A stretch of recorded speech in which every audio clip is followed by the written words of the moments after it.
Selamat pagi sahabat YDIH KPU Toli-Toli yang lagi menyaksikan live streaming FB KPU Toli-Toli pada pagi hari ini.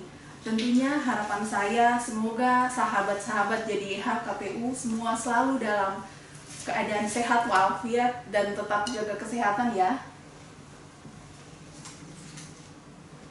Ini edisi kali kedua podcast YDIH KPU Toli-Toli. Kali ini dengan tema review strategi KPU Toli-Toli dalam meningkatkan partisipasi masyarakat pada pemilihan serentak tahun 2020. Baik sahabat YDIH KPU Toli-Toli, di hadapan saya saat ini telah hadir narasumber kami yang kece dan keren, Komisioner KPU Toli-Toli Bapak Muhadir SPDI. Beliau selaku Divisi Sosialisasi Pendidikan Pemilih dan Parmas, juga SDM. Selamat pagi Bapak. Selamat pagi Bu Yanti. Bagaimana kabarnya hari ini Pak? Alhamdulillah. Tidak apa-apa ya Bu Yanti, ambil masker ya. Siap ya. Kita kan sudah jaga jarak. Iya silahkan. Alhamdulillah sehat. Alhamdulillah. Semoga kita semua selalu dalam lindungan Allah Subhanahu wa Ta'ala. Amin amin. Sesuai tema atau topik kita pada pagi hari ini, review strategi KPU Toli-Toli dalam meningkatkan partisipasi masyarakat pada pemilihan serentak tahun 2020. Kita flashback ke kemarin ya Pak, sesuai tahapan.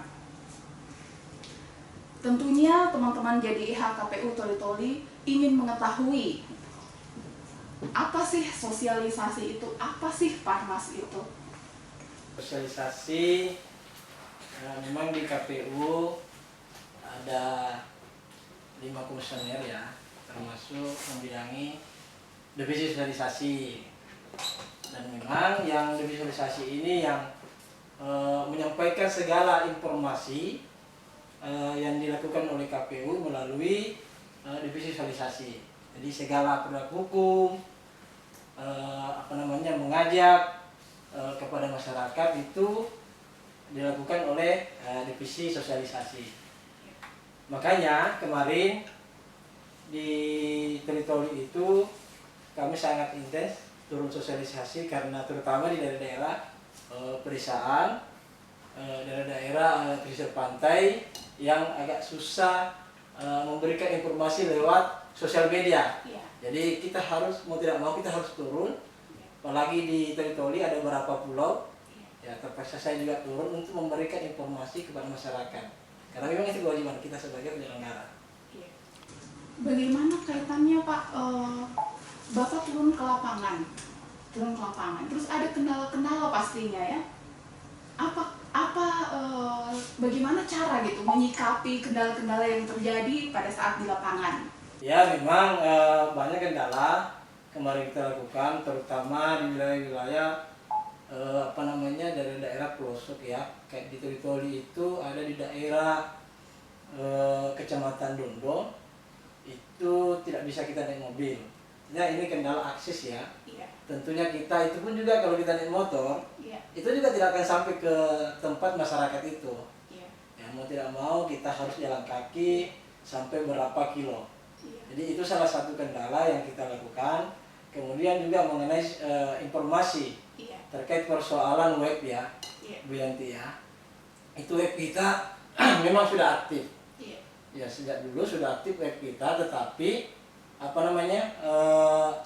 tidak semua masyarakat Kabupaten Toli-Toli khususnya bisa mengakses. Karena persoalan jaringan yang tidak merata di seluruh kecamatan desa yang ada di Kabupaten Toli-Toli. Olehnya itu memang kita memang harus punya ide dan gagasan. Saya selaku divisi sosialisasi, daerah-daerah yang agak sulit kita jangkau, ya untuk kita jaringannya kurang bagus, mau tidak mau kita harus turun ke lapangan memberikan informasi sebagai bentuk kewajiban kita di situ masalahnya. Jadi mau tidak mau ya harus kita pergi datangi ke masyarakat, karena semua punya hak untuk mendapatkan informasi. Dan kita KPU tidak ada yang membedakan, semua berhak mendapatkan informasi itu. Sekira begitu Bu Yanti. Kalau kendalanya banyak sebenarnya, persoalan jaringan, jalan, akses itu. Apalagi masyarakat yang sudah apatis terhadap pemilihan. Iya, begitu banyak sebenarnya saya temukan itu kalau saya turun sosialisasi. Iya. Sudahlah kita memilih ya. Iya, benar. Sudahlah kita memilih. Kita juga kata petani kan begitu. Iya, tingkat pendidikan masyarakat ya yang masih rendah gitu Pak. Iya. Bagaimana? Makanya kemarin memang Bapak gitu. ya kemarin saya lakukan dengan teman-teman itu memang saya memprogramkan lebih banyak pendidikan pemilih. Karena kenapa? Artinya saya sebelum di penyelenggara itu Ibu Yanti ya, saya sudah banyak bersentuhan dengan masyarakat. Karakteristik masyarakat Kabupaten Toli-Toli ini sedikit banyak saya memahami gitu sebelum saya jadi penyelenggara. Setelah kemarin ada kegiatan Organisasi. bukan Ibu Yanti, pertemuan di provinsi. Nah, itu kan kita ada inventarisasi permasalahan dengan apa yang harus kita lakukan setiap daerah masing-masing. Iya, kiat-kiat apa ya Iya. yang harus kita lakukan gitu. Jadi saya usulkanlah waktu itu adalah pendidikan pemilih kepada pimpinan kami di provinsi bahwa yang layak menurut hari ini adalah pendidikan pemilih. Karena pertimbangan saya seperti ini. Apapun strategi yang dilakukan oleh KPU hari ini, sudah banyak teman-teman memaparkan bahwa kita pergi berkemping, nonton bareng, mengajak masyarakat untuk nanti ikut berpartisipasi dalam menggunakan hak suaranya. Tetapi kalau kesadaran itu yang tidak ada, itu akan semua menurut saya itu tidak bisa. Iya. Iya, agak berat karena ini persoalan mindset yang harus kita rubah agar masyarakat itu memang termotivasi karena merasa penting ternyata pemilu itu gitu. Iya. Terus ini Pak, kami melihat ya kemarin itu bagaimana KPU Toli-Toli itu menyikapi berita yang menyesatkan ya, di media sosial itu kan banyak terjadi gitu. Ya memang kemarin kita kalau kita turun sosialisasi ya kemarin tetap muka kita juga menyampaikan kepada masyarakat bahwa bila ada informasi yang kurang atau sifatnya kontradiktif ya dalam hal ini proses penyelenggaraan pemilu yang dilakukan oleh KPU itu sendiri, jadi saya menyampaikan bahwa mohon dikonfirmasi ya ketika ada kejanggalan dalam proses pemilihan yang tidak sesuai dengan aturan main yang ada di KPU, ada penyelenggara kami. Saya selalu sampaikan begitu. Ada penyelenggara kami, ada PPS kami. Silahkan berkoordinasi. Ya kalau memang tidak bisa karena terlalu jauh aksesnya ke kabupaten, ada PPK kami yang bisa membantu. Sebagai perpanjangan tangan KPU Toli-Toli ya. Iya, benar Ibu Yanti. Dan kami juga memberikan nomor telepon itu. Dan kami seluruh komisioner itu, apalagi Pak Ketua KPU itu sudah membagikan semua nomor kontak kita yang ada di kabupaten ini, yang komisionernya, kepada seluruh kepala desa dan kelurahan. Wah. Iya. Hebat om gitu ya Pak. KPU Toli-Toli itu bekerja penuh waktu gitu ya. Dan memang Ibu Yanti itu ketika ada permasalahan masyarakat, ya tentu kita siap gitu. Jadi bagaimana kita ingin mengadu, di mana kita mengadunya? Nah, katanya KPU 24 jam gitu. Itu saya masih bujang waktu itu Bu Yanti ya. Benar. Jadi siap, saya selalu kita selalu siap dalam hal menerima segala curhatan atau apa yang ditanyakan oleh masyarakat. Jadi harus standby begitu Pak ya pada saat tahapan pemilihan ya. KPU itu harus standby, apapun yang terjadi harus siap gitu ya. Siap. Selanjutnya Pak, apakah ada peningkatan dalam tingkat partisipasi masyarakat pada pemilu 2019 ke pemilihan serentak tahun 2020 untuk khususnya Kabupaten Toli-Toli? Mengingat pemilihan serentak tahun 2020 ini dilaksanakan dalam situasi pandemi Pak. Tentunya jika dilihat sesuai dengan keadaan sangat tidak memungkinkan untuk KPU itu bisa meningkatkan atau menaikkan partisipasi pemilih Pak. Alhamdulillah Toli-Toli kemarin kalau kita lihat peningkatan partisipasi masyarakat dari tahun 2017 itu Pilpres dan Pileg ya, itu kita mencapai 80%. Alhamdulillah. Dan memang sesuai dengan target saya. Iya. Sempat teman-teman mengatakan, Iya. saya kan baru ini di KPU. Iya. Dia bilang, berapa targetnya Pak Muhadir untuk partisipasi pemilih? Iya, siap. Saya bilang, saya 80%. Iya. Wah. Dengan PD-nya Pak ya? Iya, hebat sekali Iya. kalau begitu. Iya. Saya bilang iya. Nah, karena begini, pertimbangan saya bahwa seandainya cuma legislatif waktu itu, Iya. tidak bersama dengan Pilpres ya, Iya. mungkin agak susah kita mencapai persentase itu. Target. Iya. Ya, karena kenapa? Karena item pemilih juga ini mempengaruhi menurut saya. Iya. Ya, legislatif dengan pemilihan presiden atau kepala daerah dalam hal ini bupati ya. Iya. Itu sangat berbeda. Ya, ya suasananya gitu kali ya. Benar. Suasananya gitu. Benar. Jadi kemarin saya bilang 80%. Pertimbangannya kan ada Pilpres. Iya. Ya, tentu para tim sukses Pilpres ini di seluruh daerah ini bukan hanya skop provinsi dalam pembentukan tim ya, kalau Pilpres ya, itu bahkan sampai di daerah, di kecamatan-kecamatan dan desa. Ya. Nah, dengan adanya itu juga memberikan kontributif sebenarnya dalam rangka mengajak masyarakat untuk datang memilih, karena dia butuh untuk dipilih kandidatnya gitu. Nah, otomatis dalam hal ini kan memberikan peningkatan partisipasi. Itu pertimbangan saya kemarin. Pilihnya Pak ya. Bagaimana cara Bapak menyikapi masyarakat yang belum peka terhadap hak politiknya Pak? Kemarin itu selalu saya mengatakan bahwa mari kita turun ke lapangan memberikan pendidikan pemilih. Saya itu begini Bu Yanti, mungkin teman-teman silahkan saja teman-teman KPU Kabupaten Kota se-Indonesia ini kita mungkin masing-masing ada cara ya. Iya. Saya juga punya cara dalam hal untuk bagaimana. Karena dan kemudian tidak semua berdasarkan regulasi Pak ya? Iya, tentu itu berdasarkan regulasi ada regulasi ya. KPU tidak boleh bekerja tanpa ada landasan regulasi. Iya, siap dasarnya. Baik itu undang-undang pemilu, mau itu PKPU, surat Iya. edaran yang ada. Nah, kemarin saya lakukan itu pendidikan pemilih benar-benar kita menjelaskan secara detail gitu. Detail maksud saya, kita harus memperkenalkan kelembagaan kita. Lembaga kita KPU secara struktural gitu. Kita harus jelaskan. Ya, ketika bermasalah apa itu ada DKPP, kita harus jelaskan. Iya. Kita harus jelaskan. Iya. Ya. Biar masyarakat paham ya. Iya, harus paham. Tidak ada yang disembunyikan kayak seperti itu ya. Iya. Supaya masyarakat itu transparan gitu kepada masyarakat. Iya, supaya tidak merasa berpikir kalau umpamanya KPU melakukan kesalahan, di mana kita harus melapor masyarakat kita ini kan? Mana kita tahu petani kan begitu. Siap.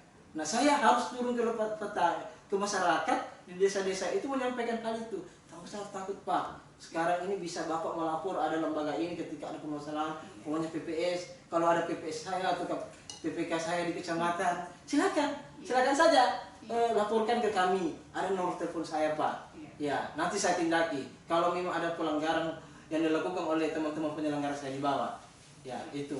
Dan kemudian kalau kita yang di KPU, silakan Pak laporkan. Ada Bawaslu, ada DKPP, ya. Jadi tidak sembarangan Pak, kita harus semua gue gitu loh, melakukan penyelenggaraan tanpa melalui prosedur, peraturan, undang-undang yang ada. Tidak bisa, karena ada yang mengawasi kita. Ada aturan ya. Iya, ada yang mengawasi kita. Selanjutnya Pak, dengan melihat data yang ada di KPU Toli-Toli, tingkat partisipasi masyarakat pada pemilu 2019 seperti yang Bapak jelaskan tadi ya, itu dengan adanya angka kenaikan persentase tingkat partisipasi masyarakat, strategi apa begitu yang dilakukan KPU Toli-Toli sehingga peningkatan partisipasi tersebut bisa meningkat Pak? Kan lihat 3% itu bukan hal yang sangat signifikan sebenarnya ya, tapi kan itu support ya, pada saat masa pandemi begini, apa kiat-kiat gitu yang Bapak lakukan, KPU Toli lakukan ya? Benar itu Bu Yanti, tantangan besar ya. Iya, suatu tantangan bahkan besar, saya selaku komisioner yang pertama bergabung dalam penyelenggara dalam hal ini. di KPU dan teman-teman juga yang sudah 2 periode ya, itu juga kewalahan dan ini karena memang ini sesuatu yang baru adanya situasi pandemi kemarin sangat mempengaruhi segala konstelasi kehidupan khususnya kita di masyarakat ya, termasuk dalam penyelenggaraan pemilu. Memang ada beberapa langkah yang kita lakukan kemarin itu 2019 persentasenya 80%. Iya, 80%. Ya kemarin alhamdulillah saya juga menyampaikan kepada Ibu Yanti bahwa Toli-Toli itu mendapat peringkat kedua dalam peningkatan partisipasi. Ya kalau nggak salah kemarin itu yang peringkat pertama itu Balut. Ya dan memang Balut itu kalau kita melihat mengukur dengan jumlah DPT-nya itu cuma satu kecamatan kita, itu kecamatan Baulan. Iya, jadi wajar lah kalau mereka memang teman-teman di Balut itu mendapat partisipasi tertinggi gitu karena populasi penduduknya yang sedikit dibanding kita. Ya dibanding kita 10 kecamatan yang lebih 150 DPT kemarin ya.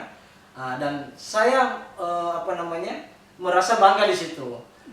Dan beberapa strategi yang saya lakukan, memang kemarin kita sudah atur sosialisasi pertemuan setiap kecamatan 100 orang. Setelah datang pandemi dengan mengikuti ini ya Pak? Iya, itu belum masuk pandemi waktu itu ganti. Kita lakukan program. Program saya selaku divisi Parmas dan sosialisasi 100 orang dalam pertemuan sosialisasi per kecamatan. Setelah datangnya pandemi, muncullah Undang-Undang Nomor 6 mengatur tentang pembatasan, Perpres, ada peraturan gubernur, bupati, sehingga kita juga harus menyesuaikan dengan itu dan ada PKPU juga yang mengatur dalam penyelenggaraan dalam situasi pandemi COVID-19. Jadi kemarin itu terpaksa bahwa dalam situasi seperti ini yang tidak bisa kita mengumpulkan orang banyak, langkah yang paling efektif menurut saya adalah pertama adalah menggunakan media sosial. Iya, Facebook kita, segala informasi, ajakan memilih, tahapan yang sedang berjalan, karena itu kewajiban kita menyampaikan tahapan-tahapan itu. Iya, sebagai penyelenggara. Iya, supaya masyarakat tahu sekarang ini tahapan KPU sudah masuk pendaftaran calon gitu ya. Nah, waktu itu kan tidak bisa kita turun langsung mengumpulkan dan menyampaikan itu karena situasi pandemi. Apa ada kerjasama begitu Pak dengan PPK atau badan ad hoc? Ya, kalau itu sudah otomatis pastinya. Ya, dalam hal ini sosialisasi. Gitu. Ya, mungkin kemarin kan masih bisa. Kalau secara persuasif atau ada acara-acara yang sifatnya kecil, teman-teman penyelenggara juga menyampaikan apa yang menjadi tahapan, pokoknya tahapan ini harus disampaikan kepada masyarakat. Nah kemarin itu saya melakukan media sosial media, ada Facebook KPU, ada Parmas, ada ada YouTube-nya, Instagram-nya. Jadi lewat informasi-informasi itulah segala ajakan memilih yang dilakukan oleh KPU, masyarakat bisa melihat. Nah kemudian pertimbangan lagi bahwa itu kan tidak semua orang bisa melihat Pak. Iya karena tidak semua orang familiar terhadap menggunakan sosial media gitu. Terutama orang di kampung karena mungkin tidak semua ada jaringan ya Pak. Iya.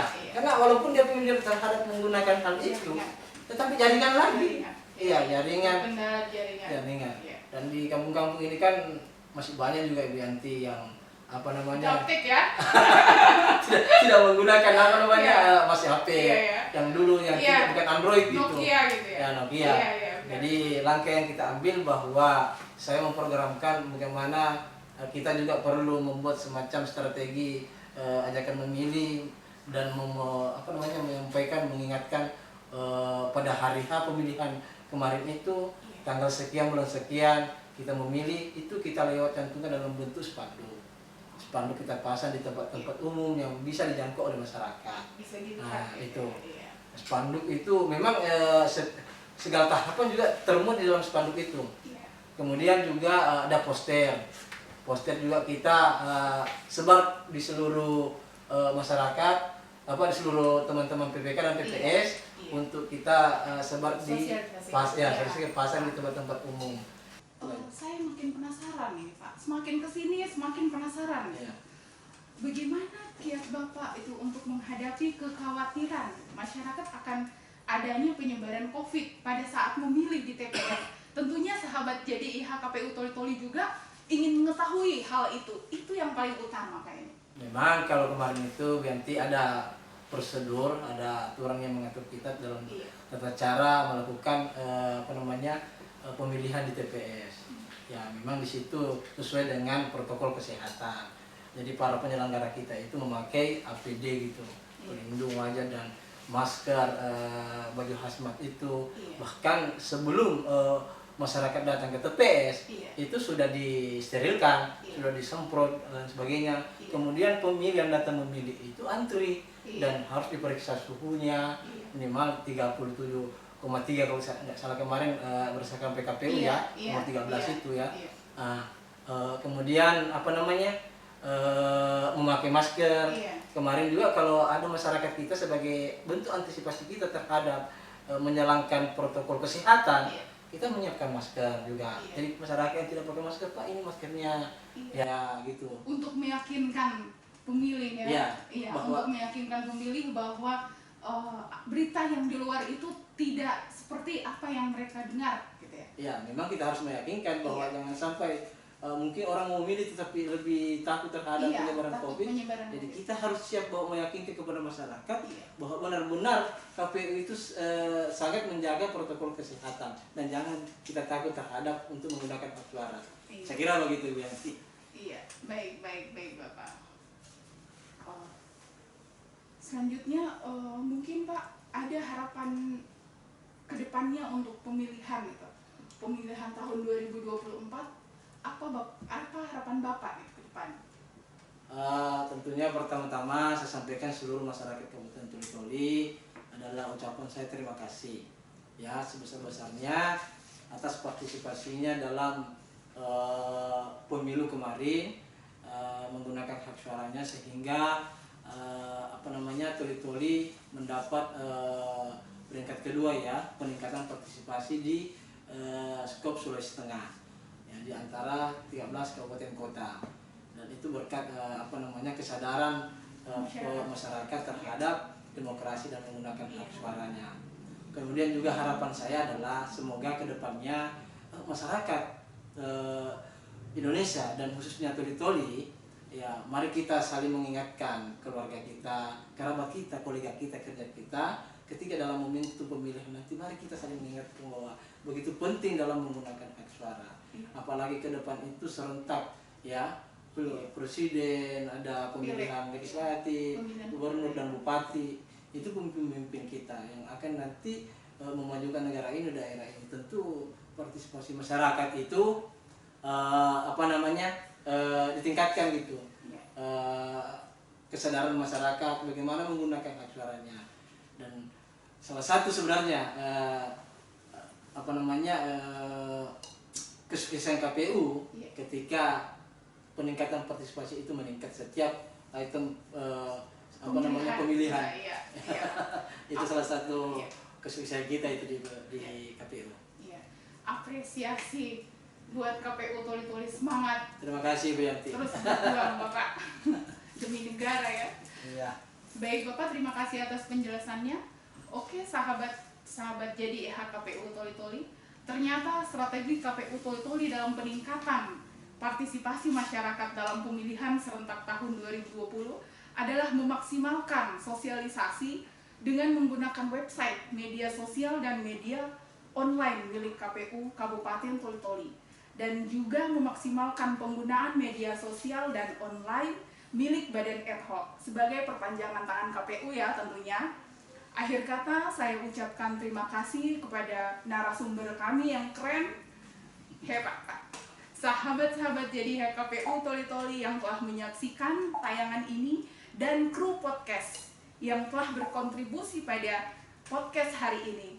Dan bagi sahabat jadi KPU Toli-Toli, jangan lupa untuk melihat dan menyimak episode selanjutnya podcast jadi KPU Toli-Toli dengan tema yang menarik. Selanjutnya Wassalamualaikum warahmatullahi wabarakatuh. Terima kasih. Waalaikumsalam warahmatullahi wabarakatuh.